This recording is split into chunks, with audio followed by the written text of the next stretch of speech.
वञी अॻुवाणी कयां उस्तादनि खे मैदान ते अकेलो न छॾियां। मुंहिंजा दोस्तो वो आहे त सदायती सभु का बुकन पासे का जेहीअ तेहीअ ज़ात जी जुबश कान्हे का मूंसे हले सां जा जीअं मिठो न करे। असांखे मालूमात मिली आहे त पाकिस्तान पीपल्स पार्टीअ जो नओं mayor Murtaza Wahab press club में अचे थो। तंहिंजे करे इहे रुकावटुनि जा ज़ंजीर मां टोड़े हिरफतुनि सां पातो हथोनी जे अॻियां असां पंहिंजो मौक़िफ़ चिटो रखूं। उन लाइ उस्तादनि खे मां अपील थो कयां त जे मां तव्हांखे अॻिते अचण जी कार कयां त अॻिते हलिया अचो। ऐं ही बि इंतिज़ामिया खे ॿुधाईंदो घुरां त अधु कलाक जे अंदरि गिरफ़्तार थियल उस्ताद अॻुवान असांजूं अधूं असांजूं न्यायूं आज़ाद न थियूं त कराची वारो ॿुधी छॾियो, रियासत वारो ॿुधी छॾियो, एजेंसियुनि वारो ॿुधी छॾियो, फोर्स वारो ॿुधी छॾियो त अधु कलाक खां पोइ वरी असां वज़ीर आला हाउस जो घेराव कंदासीं।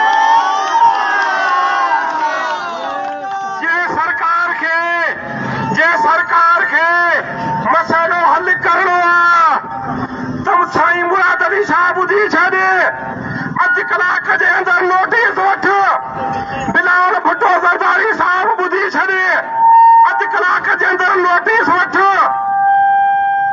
आसिफ ज़रदारी साहिब अधु कलाक जे अंदरि नोटिस वठ।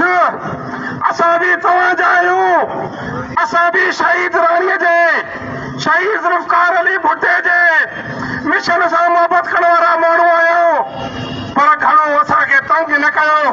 हो आहे त तंग आयद जंग आयद।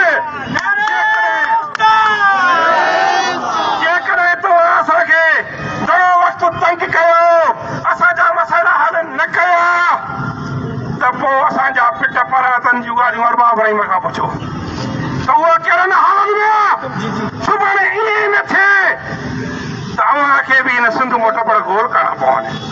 सिंध जो शऊर जागी पियो आहे, सिंध जे अदीबनि खे, सिंध जे ॿारनि खे, सिंध जे शागिर्दनि खे, सिंध जे वकीलनि खे, सिंध जे सहाफ़ियुनि खे, सिंध जे हर मकतब फ़िक्र सां तालुक रखंदड़ माण्हुनि खे मां अपील थो कयां, तव्हां सोशल मीडिया ते, इलेक्ट्रॉनिक मीडिया ते, प्रिंट मीडिया ते सिंध जे शऊर सां थींदड़ ज़ियादतूं ॾिठियूं आहिनि। असीं सिंध जा वारिस आहियूं, हाणे अचो असां सां गॾिजी बीहो त असां ज़ालिम हुकुमराननि खां पंहिंजा हक़ छीनी पंहिंजा हक़ वठूं। ॿिन्हिनि असांजी आदत बि न आहे।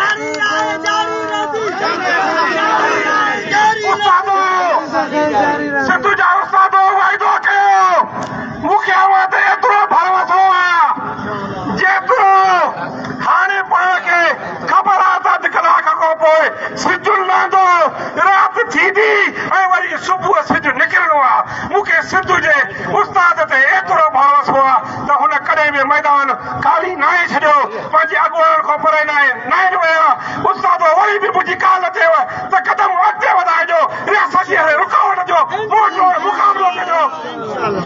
तोड़ मुक़ाबिलो कजो। असां वरी बि सरकार खे अपील था कयूं त कुझु हौसलो को कमु वठो, ईअं न जो तव्हांजो हौसलो ख़ता थी वञे ऐं तव्हांजो दिमाग़ उहो जेको सालम आहे उहो बि ख़ता थी वञे ऐं तव्हां काई शइ करण जे लाइक़ु न रहो। अव्हांजी महिरबानी। उस्ताद